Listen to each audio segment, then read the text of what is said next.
Assalamualaikum warahmatullahi wabarakatuh. Di sini saya akan menjelaskan materi tentang teks berita.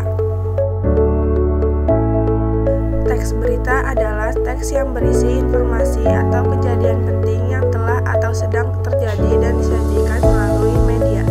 Media tersebut berupa media cetak, contohnya koran atau majalah, dan media elektronik, contohnya televisi dan radio.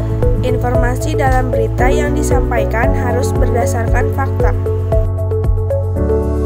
Ciri-ciri teks berita: A. Bersifat faktual dan harus sesuai fakta. B. Berisi informasi aktual, terbaru, dan terkini. C. Isi berita jelas dan menggunakan kalimat sederhana yang mudah dimengerti. D. Bersifat objektif atau apa adanya dan umum. Yang kedua, syarat-syarat berita. Yang pertama, faktual. Berita harus berdasarkan fakta atau kenyataan yang sebenarnya. B. Aktual. Berita disajikan harus yang terkini atau terbaru dan cepat disampaikan. C. Akurat. Berita disusun berdasarkan fakta atau bukan opini dari narasumber. D. Lengkap. Berita disusun secara lengkap agar jelas, mudah dimengerti, serta memuat unsur 5W1H. E. Berimbang. Berita harus asli, tidak berat sebelah, dan tidak memihak orang atau pihak tertentu. Berikut unsur-unsur berita. Unsur-unsur berita yaitu 5W1H. Yang pertama yaitu what atau apa. Yang kedua who atau siapa. Yang ketiga where atau di mana. Dan yang keempat when atau kapan. Yang kelima why atau mengapa. Dan yang terakhir yaitu how atau bagaimana.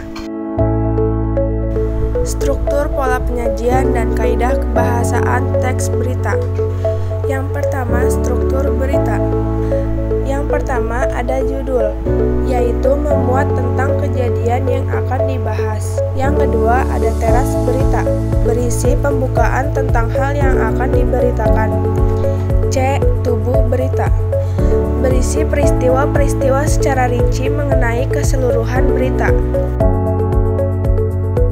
Selanjutnya ada ekor berita, berisi informasi yang kurang penting dan bersifat sebagai informasi tambahan.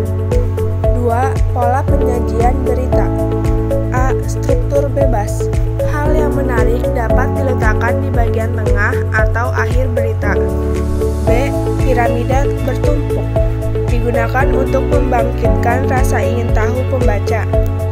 Juga agar pembaca mengikuti berita dari awal sampai akhir. Yang ketiga, piramida terbalik. Informasi yang paling penting diletakkan di bagian atas atau paragraf pertama. Kemudian di bawahnya dituliskan informasi tambahan.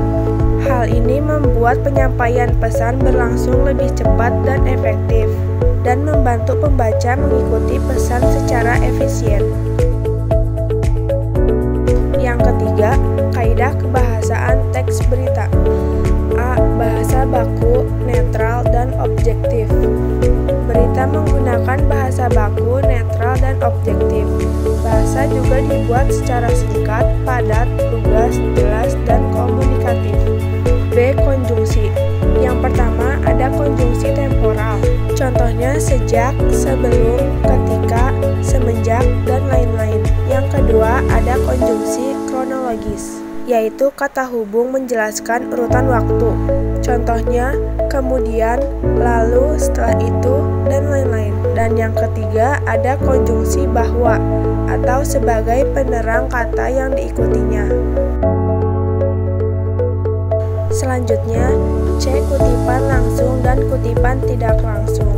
Kutipan langsung diapit oleh tanda petik dan kutipan tidak langsung tanpa tanda petik yang langsung diungkapkan kembali oleh penulis. D. Kata kerja mental. E. Kata keterangan. Kata keterangan yang menjelaskan verba, adjektiva, atau adverbia lain. Adverbia digunakan untuk menunjukkan keterangan tempat, waktu, suasana, dan cara. Selanjutnya F. Verba transitif dan verba pewarta. Teks teks verba transitif yaitu kata kerja yang bentuknya dapat diubah antara pasif dan aktif. Sedangkan teks verba puarta yaitu kata kerja yang menunjukkan adanya suatu percakapan. C. Menyajikan teks berita. Yang pertama, penyajian berita secara tertulis. A. Mengumpulkan fakta dan data peristiwa bernilai berita. B. Fakta dan data dituliskan berdasarkan rumus 5W1H.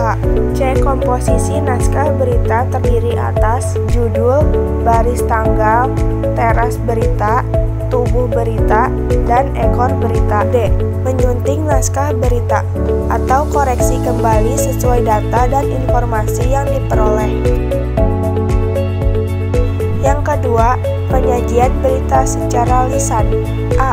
Memahami isi teks berita yang akan dibacakan. B. Memahami satuan struktur bahasa. C. Menggunakan lafal yang jelas. D. Menggunakan intonasi atau irama yang tepat. E. Memperhatikan kejelasan ucapan. F. Menempatkan jeda panjang atau pendek secara tepat. G. Memberi tekanan atau keras lembutnya pengucapan. H. Memperhatikan sikap, gestur tubuh, dan penampilan. I. Menggunakan ekspresi mimik wajah yang tepat. J. Mengatur napas dengan tepat. Yang terakhir, penyajian berita melalui vlog. A. Menentukan platform atau YouTube, website, TikTok. B. Menentukan konten yang disukai. C. Menemukan ciri khas dengan menunjukkan sisi unik. D. Menentukan tujuan konten. E. Membuat ide konten yang kreatif dan dipersiapkan sebaik-baiknya. F. Menggunakan peralatan pendukung seperti kamera, mikrofon, dan tripod. H. Mengoptimalkan vlog dengan menerapkan SEO dan mempromosikan vlog. Yang terakhir, I. Menganalisis dan mengembangkan channel vlog. Sekian penjelasan dari saya, kurang lebihnya mohon maaf. Wassalamualaikum warahmatullahi wabarakatuh.